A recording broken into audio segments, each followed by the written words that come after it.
Hello fellow investors. இந்த வீடியோல நம்ம மார்க்கெட் அப்டேட்ஸ் என்னன்னு பார்க்க போறோம். ஃபர்ஸ்ட் RBI மானிட்டரி பாலிசியை கவர் பண்ணிட்டு அப்புறம் டாடா மோட்டார்ஸ் டிமர்ஜர் அப்டேட் என்னன்னு பார்ப்போம்.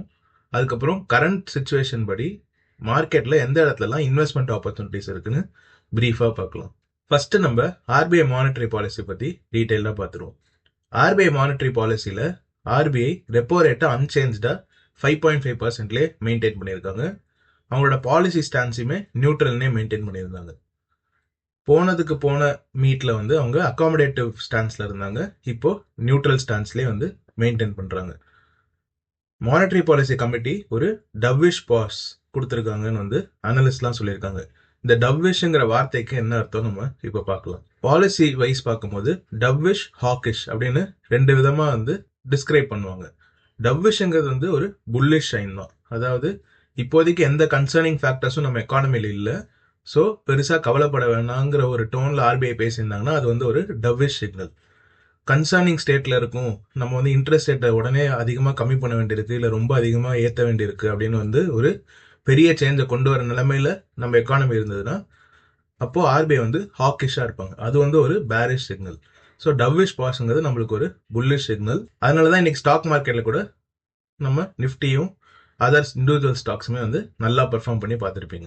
RBI FY26 GDP growth estimates and CPI inflation rate ரெண்டுத்துக்குமே வந்து நல்ல சிக்னல்ஸ் கொடுத்துருக்காங்க. அது என்னன்னு நம்ம டீட்டெயில்டாக பார்ப்போம். முக்கியமாக நம்ம பார்க்க வேண்டியது ருப்பி வந்து மறுபடியும் வந்து கொஞ்சம் ஸ்ட்ரென்தன் ஆயிருக்கு. 15 paise from its all time low recover ஆகி இப்போ 88.65 ருபீஸ் இருக்கு US டாலரோட கம்பேர் பண்ணி பார்க்கும்போது. டியூஸ்டே அன்னைக்கு 88.8 ஆல் டைம் லோல ருப்பி இருந்தது. இப்போ கொஞ்சம் ரெக்கவர் ஆயிருக்கு. ஏன்னா யூஎஸ்ல ரேட் கட் பண்ணிட்டு வராங்க, இந்தியாவில் ரேட் கட் பண்ணாதனால ருப்பி வந்து டாலருக்கு அகைனா கொஞ்சம் ஸ்ட்ரென்தன் ஆயிருக்கு.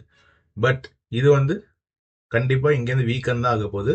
அதனால தான் நம்ம யூஎஸ் மார்க்கெட்ல இன்வெஸ்ட் பண்ணி டாலர் ஹெட்ஜை வச்சுக்கிறது ஒரு நல்ல விஷயம்.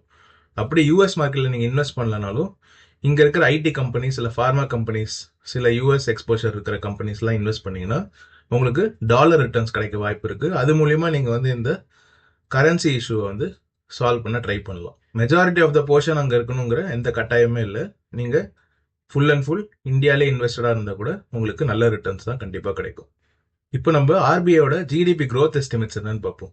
RBI வந்து FY26 GDP growth estimates 6.5லேருந்து 6.8%ன்னு ரைஸ் பண்ணியிருக்காங்க. அவங்க குவார்டர்லி எஸ்டிமேட்ஸும் கொடுத்துருக்காங்க. Q2ல 6.7லேருந்து 7%ன்னு ரைஸ் பண்ணியிருக்காங்க. Q3 FY26ல 6.6லேருந்து 6.4ன்னு கம்மி பண்ணியிருக்காங்க. அண்ட் Q4 FY26ல 6.3லேருந்து 6.2ன்னு கம்மி பண்ணியிருக்காங்க. பட் ஆவரேஜாக வந்து அவங்க 6.5லேருந்து 6.8க்கு தான் வந்து FY26ஓட GDP growth ரேட்டை ரைஸ் பண்ணியிருக்காங்க. எக்கானமி ஸ்டேபிளாக தான் இருக்குன்னு இது இண்டிகேட் பண்ணுது. அண்ட் FY27க்குமே வந்து அவங்க 6.6லேருந்து 6.4%ன்னு கட் பண்ணியிருக்காங்க. இது வந்து ரொம்ப கன்சர்னிங்கான ஃபேக்டர்லாம் கிடையாது. பட் டேரிஃப்ஸ்னால சில இஷ்யூஸ் இருக்க வாய்ப்பு இருக்குன்னு RBI governor and monetary policy committee வந்து மென்ஷன் பண்ணியிருந்தாங்க. இப்போ CPI எஸ்டிமேட்ஸ் பார்க்கலாம். CPIங்கிறது இன்ஃப்ளேஷன் ரேட்டை குறிக்கிறது. ஸோ CPI ஃபோர்காஸ்ட் 3.1லேருந்து 2.6 கம்மியாக வாய்ப்பு இருக்குன்னு தான் வந்து அவங்க ஃபோர்காஸ்ட் பண்ணுறாங்க. குவார்டர்லி எஸ்டிமேட்ஸ் வச்சு பார்க்கும்போதுமே 2.1லேருந்து 1.8% தான் கம்மியாகும் Q2 FY26ல, 3.1லேருந்து 1.8% தான் கம்மியாகும் Q3 FY26ல, அண்ட் 4.4லேருந்து 4க்கு கம்மியாக வாய்ப்பு இருக்கு Q4 FY26லன்னு மென்ஷன் பண்ணியிருக்காங்க.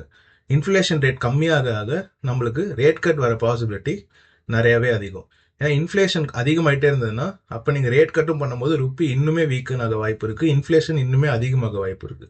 ஸோ இன்ஃப்ளேஷன் கண்ட்ரோலில் இருந்தால் தான் நம்ம எக்கானமிக்கும் நல்லது அண்ட் ரேட் கட்ஸ் ஃபியூச்சர் பாசிபிலிட்டிஸும் அதிகமாகுது. ஸோ இப்போ RBI கவர்னர் வந்து சில முக்கியமான பாயிண்ட்ஸ்லாம் வந்து கோட் பண்ணியிருந்தாரு. அது என்னன்னு உங்களுக்கு நான் படிச்சு காட்டுறேன். RBI now holds a record 880 metric tons of gold valued at over 4.32 lakh crores. 880 metric tons of gold வச்சிருக்காங்க. வேல்யூ வைஸ் பார்க்கும்போது 4.32 lakh crores-க்கு அது சமம். US டாலர்ஸ்ல பார்க்கும்போது 71 பில்லியனுக்கு வர்த்தா அவங்க கோல்டு வந்து RBI வந்து ஹோல்ட் பண்றாங்க. அண்ட் ஃபோரெக்ஸ் ரிசர்வ்ஸுமே வந்து 700.2 பில்லியன்ல ஹோல்ட் பண்றாங்க. ஃபோரெக்ஸுங்கிறது ஃபாரின் எக்ஸ்சேஞ்ச் ரிசர்வ்ஸ், அதுதான் வந்து ஃபோரெக்ஸ்ன்னு சொல்லுவாங்க. ஃபாரின் எக்ஸ்சேஞ்சுங்கிறது நம்ம கரன்சியை தவிர மற்ற கண்ட்ரீஸோட கரன்சியெல்லாம் ஹோல்ட் பண்ற டோட்டல் ரிசர்வ்ஸ் வந்து 700.2 பில்லியன் டாலர்ஸ். இது வந்து 11 months ஆஃப் இம்போர்ட்டுக்கு கவர் பண்ற அளவுக்கு அவங்க ஸ்டேபிளா மெயின்டைன் பண்ணிட்டு வராங்க. அப்புறம் 100 பேசிஸ் பாயிண்ட்ஸ் இது வரைக்கும் அவங்க கட் பண்ணியிருக்காங்க. 6.5லேருந்து 5.5க்கு நம்ம ரெப்போ ரேட் கம்மியாக இருந்ததுல, இது வந்து 100 பேசிஸ் பாயிண்ட்ஸ் ரேட் கட். அதனால 58 basis points reduction in fresh லோன்ஸ்னு வந்து ஆர்பிஐ மென்ஷன் பண்ணியிருக்காங்க. ஸோ 0.58% வந்து புதுசாக லோன் எடுக்கிறது கம்மியாக இருக்குன்னு வந்து ஆர்பிஐ மென்ஷன் பண்ணியிருக்காங்க. இது வந்து கொஞ்சம் கன்சர்னிங்கான ஃபேக்டர் தான். பட் ஆர்பிஐ சில மெஷர்ஸுமே வந்து கொடுத்துருந்தாங்க இந்தியன் பேங்க்ஸுக்கு. இதெல்லாம் ஃபாலோ பண்ணிங்கன்னா நீங்கள் வந்து கிரெடிட் ஃப்ளோவை இன்க்ரீஸ் பண்ணலாம், லோன்ஸை வந்து அதிகப்படுத்தலாம்னு வந்து மென்ஷன் பண்ணியிருந்தாங்க. இதை பற்றி நீங்கள் இன்னும் டீட்டெயிலாக தெரிஞ்சுக்கணும், வெப்பில் சர்ச் பண்ணாலே ஃபுல் இன்ஃபர்மேஷன் உங்களுக்கு கிடைச்சிடும். இப்போ நம்ம வந்து டாடா மோட்டார்ஸ் டிமர்ஜர் பற்றி பார்ப்போம். டிமர்ஜருக்கு இது வரைக்கும் அவங்க கொடுக்காத ரெக்கார்ட் டேட் தான், அதை வந்து அனௌன்ஸ் பண்ணிட்டாங்க October 14, 2025. இந்த டிமர்ஜர் இன்னியோட எஃபெக்டிவ் ஆயிருச்சு. 2 கம்பெனிஸும் இனிமேல் ஆப்ரேஷன்ஸை தனித்தனியாக தான் பண்ண போகிறாங்க. பட் ஷேர்ஸ் லிஸ்ட் ஆகிறது வந்து நவம்பர் கிட்ட ஆக வாய்ப்பு இருக்குன்னு வந்து மென்ஷன் பண்ணியிருக்காங்க. ஸோ October 14 தான் கட் ஆஃப் டேட்டு. October 1ல இந்த டிமர்ஜர் நடந்து முடிஞ்சிருச்சு. ஸோ இந்த வீடியோ ரெக்கார்ட் பண்ணும்போது இந்த டிமர்ஜர் நடந்து முடிஞ்சிருச்சுன்னு தான் அர்த்தம். கீ ஹைலைட்ஸ் மறுபடியும் ஒரு தடவை சொல்லிடுறேன். பேசஞ்சர் வெஹிக்கிள்ஸ் அண்ட் கமர்ஷியல் வெஹிக்கிள்ஸாக இந்த டிமர்ஜரில் டாடா மோட்டார்ஸ் ஸ்பிளிட் ஆக போகுது. கமர்ஷியல் வெஹிக்கிள் செக்மெண்ட் வந்து தனி ஷேராக வந்து உங்களுக்கு லிஸ்ட் ஆயிரும். ₹2 ஃபேஸ் வேல்யூவில் லிஸ்ட் ஆகும். எக்ஸிஸ்டிங் டாடா மோட்டார்ஸ் ஷேர்ஸும் இந்த பேசஞ்சர் வெஹிக்கிள் செக்மெண்ட்ல இருக்கிற EV vehicles, passenger vehicles and Jaguar Land Rover எல்லாம் மர்ஜ் ஆகி டாடா மோட்டார்ஸ் பேசஞ்சர் வெஹிக்கிள்ஸ்னு உங்களுக்கு நேம் சேஞ்ச் ஆகி மறுபடியும் லிஸ்ட் ஆயிரும். கமர்ஷியல் வெஹிக்கிள் செக்மெண்ட் வந்து டாடா மோட்டார்ஸ் லிமிடெட் TMLன்னு லிஸ்ட் ஆகி உங்க டிமேட் அக்கௌண்ட்டுக்கு வந்துடும். ஸோ நீங்க வந்து இது எதுவுமே பண்ண தேவையில்ல. உங்ககிட்ட ஆல்ரெடி எக்ஸிஸ்டிங் ஷேர்ஸ் வந்து ஆட்டோமேட்டிக்காக ஸ்பிளிட் ஆகி நேம் சேஞ்ச் ஆகி உங்க டிமேட் அக்கௌண்ட்லேயே வந்து லிஸ்ட் ஆகி உங்களுக்கு காட்ட ஆரம்பிச்சிடும். நவம்பருக்குள்ள இது நடந்துற வாய்ப்பு இருக்குன்னு வந்து அவங்க மென்ஷன் பண்ணியிருக்காங்க. இந்த ரெக்கார்ட் டேட் அனௌன்ஸ் பண்ணதும் அது மட்டும் இல்லாமல் சேல்ஸ் டேட்டா டாடா மோட்டார்ஸ் கொஞ்சம் நல்லா பெர்ஃபார்ம் பண்ணியிருக்காங்கன்னு தெரிஞ்சதுமே மார்க்கெட்ல 4லேருந்து 5% வரைக்கும் டாடா மோட்டார்ஸ் ரேலி ஆயிருச்சு. இது இந்த டிமர்ஜர் நியூஸ்க்கு மட்டும் இல்லை, அவங்க சேல்ஸ் டேட்டா அப்டேட்டுமே வந்திருந்தது, அதுவுமே கொஞ்சம் பாசிட்டிவாக தான் இருந்தது. டாடா மோட்டார்ஸை இப்போ நீங்கள் கன்சிடர் பண்ணலாமான்னு கேட்டிங்கன்னா என்னை பொறுத்த வரைக்கும் நீங்கள் அதில் வேல்யூ பார்த்தீங்கன்னா கன்சிடர் பண்ணலாம். பட் இந்த டிமர்ஜர்னால எனக்கு ஏதாவது லாபம் வர வாய்ப்பு இருக்குது, இதில் எனக்கு ஒரு ஆர்பிட்ராஜ் பெனிஃபிட் இருக்குன்னு நினச்சி நீங்கள் இன்வெஸ்ட் பண்ணீங்கன்னா என்னை பொறுத்த வரைக்கும் அதில் எந்த யூஸுமே கிடையாது. ஏன்னா டாடா மோட்டார்ஸ் பிரிஞ்சு commercial vehicle segment, passenger vehicle segment 2 ஸ்டாக்காக பிரிஞ்சதுக்கப்புறம் அந்த இண்டிவிஜுவல் கம்பெனிஸ்லாம் எவாலுவேட் பண்ணி அது அந்தந்த ஷேர் ப்ரைஸுக்கு வேல்யூவேஷன் வைஸ் ஃபேர் வேல்யூவில் இருக்கா அண்டர் வேல்யூடாக இருக்கான்னு தெரிஞ்சு தான் நம்ம வந்து இன்வெஸ்ட் பண்ண முடியும். Tata Motors as a whole இன்னைக்கு என்ன கேட்டிங்கன்னா அண்டர் வேல்யூன்னு கண்டிப்பாக சொல்ல முடியாது. ஏன்னா நீங்கள் அதர் குளோபல் ஆட்டோ மேக்கர்ஸ் எல்லாம் கம்பேர் பண்ணி பார்க்கும்போது there are cheaper companies available. நீங்கள் ஜப்பானில் இருந்தாலுமே டொயோட்டா அண்ட் ஹோண்டா வந்து டாடா மோட்டார்ஸோட ரொம்பவே சீப்பு தான். நீங்கள் இந்தியன் கம்பெனிஸோட கம்பேர் பண்ணி டாடா மோட்டார்ஸை பார்த்தீங்கன்னா அது வந்து அப்ராப்ரியேட்டாக இருக்காது. ஏன்னா டாடா மோட்டார்ஸ் வந்து ஒரு குளோபல் ஆட்டோ மேக்கர் தான். இவங்களோட மெஜாரிட்டி ஆஃப் த ரெவன்யூ வந்து ஜாகுவார் லேண்ட் ரோவர்லேருந்து தான் கிடைக்குது. ஸோ இவங்க வந்து ஒரு குளோபல் ஆட்டோ கம்பெனியாக தான் கருதி அதர் குளோபல் ஆட்டோ கம்பெனிஸோட தான் நீங்கள் வந்து கம்பேர் பண்ணி பார்க்கணும். ஸ்டெலான்டிஸ்னு ஒரு யூரோப்பியன் கம்பெனி இருக்குது. அப்புறம் யூஎஸ்ல இருக்கிற ஃபோர்டே வந்து டாடா மோட்டார்ஸ் எவ்வளோ வேல்யூவேஷனில் இருக்கோ கிட்டத்தட்ட அந்த ரேஞ்சில் தான் வந்து ட்ரேட் ஆகிட்டு இருக்கு. குளோபலாக வந்து ஆட்டோ மேக்கர்ஸ் வந்து ஒரு டவுன்வர்ட் சைக்கிளில் தான் இருக்காங்க. இது ரெக்கவர் ஆகும்போது நீங்கள் இதில் இன்வெஸ்ட் பண்ணுறதை பற்றி யோசிக்கலாம். பட் நான் ஜென்ரலாகவே இந்த ஆட்டோ செக்டர்லேயே வந்து இன்வெஸ்ட் பண்ணுறது இல்லை. கார் மேனுஃபேக்சரர்ஸ் அண்ட் சேல்ஸில் வந்து எனக்கு இன்ட்ரெஸ்ட் இல்லை. ஏன்னா இந்த என்டையர் செக்டரே ரொம்ப சைக்கிளிக்கலாக இருக்கும். டாடா மோட்டார்ஸோட டிமர்ஜருக்கு அப்புறம் ஒரு ரீஷஃப்லிங்கும் நடக்க போகுது. இதை நான் ஆல்ரெடி ப்ரீவியஸ் வீடியோல மென்ஷன் பண்ணியிருந்தேன். பட் இதில் ப்ரீஃபாக சொல்லிடுறேன். கிரீஷ் வாக் தான் வந்து டாடா மோட்டார்ஸ் கமர்ஷியல் வெஹிக்கிள் செக்மெண்ட்ல CEO அண்ட் மேனேஜிங் டைரக்டர் இருக்க போறாரு. சைலேஷ் சந்திரா தான் வந்து டாடா மோட்டார்ஸோட பேசஞ்சர் செக்மெண்ட்டுக்கு CEO அண்ட் மேனேஜிங் டைரக்டர் இருக்க போறாரு. இது இன்னிலேருந்தே எஃபெக்ட்டுக்கு வந்துருச்சு October 1லேருந்து. அப்புறம் சைலேஷ் சந்திரா வந்து இந்த டாடா பேசஞ்சர் வெஹிக்கிள் செக்மெண்ட்ல டாடா பேசஞ்சர் எலக்ட்ரிக் மொபிலிட்டி லிமிடெட்னு ஒரு சப்சிடரி கம்பெனி இருக்கு, அதுக்குமே வந்து அவர் ஒரு மேனேஜிங் டைரக்டராக தான் இருப்பார். ஜாகுவார் லேண்ட் ரோவருக்கு குளோபல் CEO PB பாலாஜியை வந்து அப்பாயிண்ட் பண்ணியிருக்காங்க. அவர் வந்து one of the board of டைரக்டர்ஸாகவும் இருப்பார் in both the passenger vehicle and commercial vehicle segment. So இதுதான் வந்து டாடா மோட்டார்ஸோட ரீஸ்ட்ரக்சரிங் ப்ரோக்ராம் பற்றி நம்ம பார்க்க வேண்டிய நியூஸ். கரண்டா மார்க்கெட்ல எங்கெல்லாம் ஆப்பர்ச்சுனிட்டிஸ் இருக்குன்னு நான் உங்களோட ஷேர் பண்றேன். என்னை பொறுத்த வரைக்கும் ஃபார்மா செக்டர்ல நல்ல ஆப்பர்ச்சுனிட்டி இருக்கு. இது சுத்தி நிறைய அன்சர்டனிட்டிஸ் இருக்கு.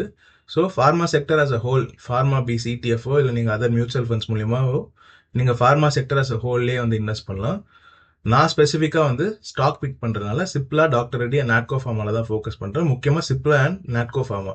டாக்டர் ரெட்டியில் நான் வந்து இன்னும் எந்த பொசிஷனும் ஸ்டார்ட் பண்ணல. பேங்க்ஸ்ல பார்க்கும்போது IndusInd bank and small finance பேங்க்ஸ்ல வந்து நான் வந்து ஃபோக்கஸ் பண்ணலான்னு இருக்கேன். இப்போதைக்கு நான் வந்து இண்டஸ்இண்ட் பேங்க் மட்டும் தான் ஹோல்ட் பண்றேன். RBIயோட ஸ்டான்ஸை பார்த்ததுக்கப்புறம் எனக்கு தெரிஞ்சு இந்த மைக்ரோ ஃபைனான்ஸ் செக்டரே வந்து ரிவைவ் ஆக வாய்ப்பு இருக்கு. அப்போ வந்து micro finance companies and NBFC and small finance banks வந்து மறுபடியும் அப்வர்ட் ட்ரெஜெக்டரி நோக்கி போக வாய்ப்பு இருக்குங்கிறது என் பர்சனல் ஒப்பீனியன். அப்புறம் ஐடி செக்டரில் நான் வந்து லார்ஜ் கேப்ஸ் தான் மோஸ்ட் அட்ராக்டிவாக படுது. பட் எனக்கு இதில் காம்பிடன்சி இல்லைனால ஐடி பீஸ் ஓவராலாக வந்து இன்வெஸ்ட் பண்ணுறதுக்கு ஒரு நல்ல ஆப்ஷனாக இருக்கும். இல்லை ஐடி மியூச்சுவல் ஃபண்ட்ஸுமே சிலது இருக்குது, ஐடி செக்டரில் ஃபோக்கஸ் பண்ணுற மியூச்சுவல் ஃபண்ட்ஸ், அதில் வந்து நம்ம இன்வெஸ்ட் பண்ணலாம். டிசிஎஸ் ஆனால் வந்து கொஞ்சம் க்ளோஸாக வாட்ச் பண்ணிட்டு தான் வரேன். அது ரொம்பவே அட்ராக்டிவாக மாறிட்டு இருக்கு. நான் வந்து அதில் கூடிய சீக்கிரம் வந்து ஒரு பெரிய பொசிஷன் பில்ட் பண்ண வாய்ப்பு இருக்கு. வேற எந்த ஐடி கம்பெனியும் நான் வந்து இண்டிவிஜுவலாக ஸ்டாக் பிக் பண்ணி இன்வெஸ்ட் பண்ண மாட்டேன்.